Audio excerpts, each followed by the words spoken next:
Добро вечер од Вашингтон, го гледате ТВ журналот News Flash на гласот на Америка на македонски, јас сум Јане Боаджиевски.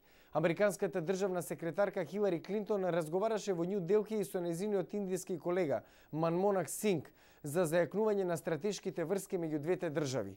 Претходно на Универзитетот Нју Делхи, Клинтон најави продлабочување на американско-индиските односи. Клинтон, кој е на 5-дневна посета на Индија, на одвоена средба со министерот за надворешни работи Сомахали Мајала Кришна, ќе разговара за билатерални и регионални прашања. Се очекува двете страни да финализираат два договора. Едниот би им овозможил на американски компании да изградат нуклеарни централи на две локации во Индија. Другиот би осигурал дека американската оружена технологија, што била продадена на Индија, нема да заврши во раце на други земји. За време на посетата на Универзитетот Делхи, Клинтон пред студентите и професорите изјави дека наскоро ќе објави посеопфатен приод кон американско-индиските релации.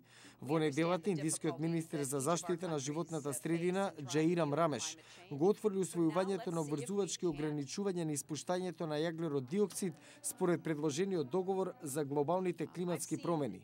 Клинтон се обиде да ги намали разликите и рече дека средбата со Рамеш била плодоносна, изразувајќи надеж дека Вашингтон и Нју Делхи можат да изработат план, што драматично ќе го смени начинот на производство, користење и заштита на енергијата.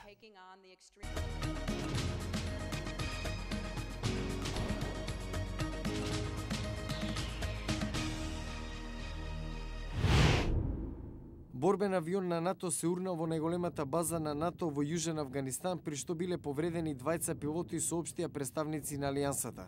Пилотите преку автоматско исфрлање го напуштиле леталото, пошто биле пренесени во воена болница во базата.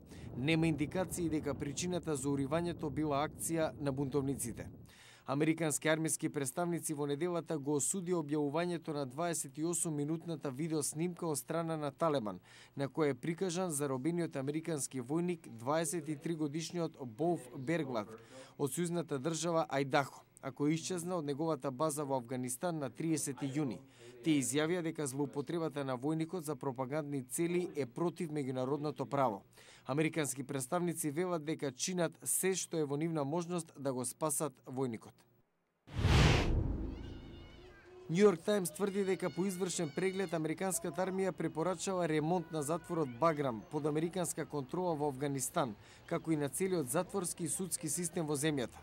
Весникот тврди дека злоупотребите и регрутирањето на милитантите во затворите практично му помагаат на Талебан да зајакне. Во прегледот наводно се препорачува да се одвојат екстремните милитанти од притворениците кои се умерени.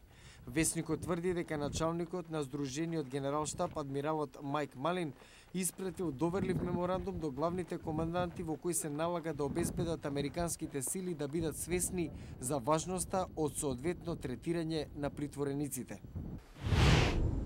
За прв пат од преземањето на Белата куќа, американскиот претседател Барак Обама има рейтинг под 60%, во време кога американците изразија сомневања во начинот на кој се справува со економијата, дефицитот и здравствената заштита.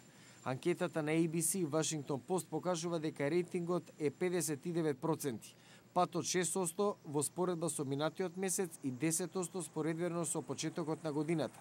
За реформите во здравството, само 49% испитаници ја одобруваат неговата политика, за разлика од април, кога процентот беше 57%.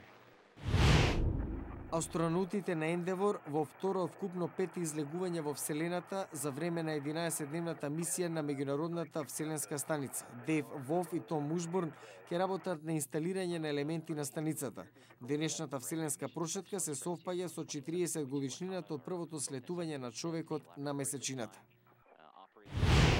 Во продолжение на News Flash, пред 40 години на 20 јули 1969 човекот стапна на месечината. Тоа се сметаше за триумф на американската технологија во светот кој се наоѓаше во студена војна. Американскиот астронаут, легендата Бас Олдрин, вчера изјави дека Соединетите американски држави треба да се насочат на мисијата кон Марс. Американскиот претседател Барак Обама денеска во Белата куќа ќе го прими екипажот од Аполо 11. Ве навраќаме на моментите кога човекот стапна на месечината.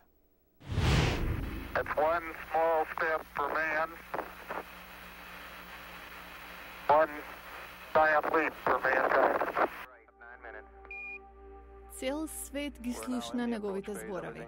Првиот историски чекор на месечината го направи американскиот астронаут Нил Армстронг. Тоа беше врвен момент на американската вселенска програма, поттикната од децении долгата трка со Советскиот сојуз. 12 години предходно, Советите први лансираа сателит во орбитата на Земјата, Спутник. Потоа, Јури Гагарин стана првиот човек кој се вивна во орбитата на Земјата. Председателот Џон Кенеди се заложи Соединетите американски држави да стапнат на месечината до крајот на 1960-тите.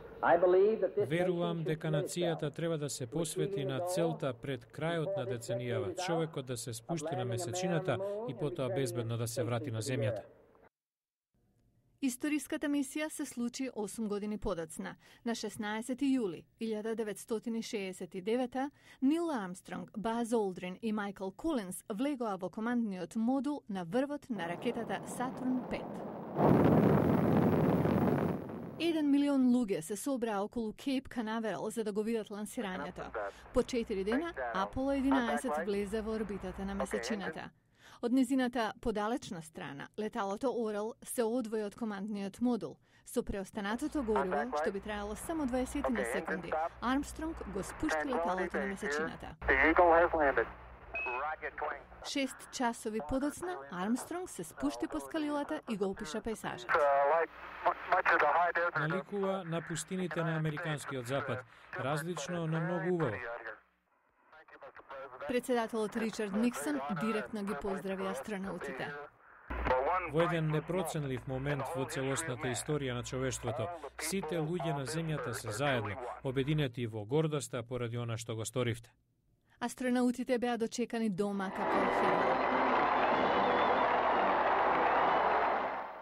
Започна новото доба на освојување на Вселената, со идни патувања до месечината и надеж за подалеку. Тоа беа вестите за денеска. Јас сум Јене Бојаджиевски од студиото во Вашингтон. Го гледавте ТВ журналот News Flash на гласот на Америка на македонски. Најнови содржини погледнете на нашата веб страница glasnaamerika.com. Пријатна вечер. Се гледам утре.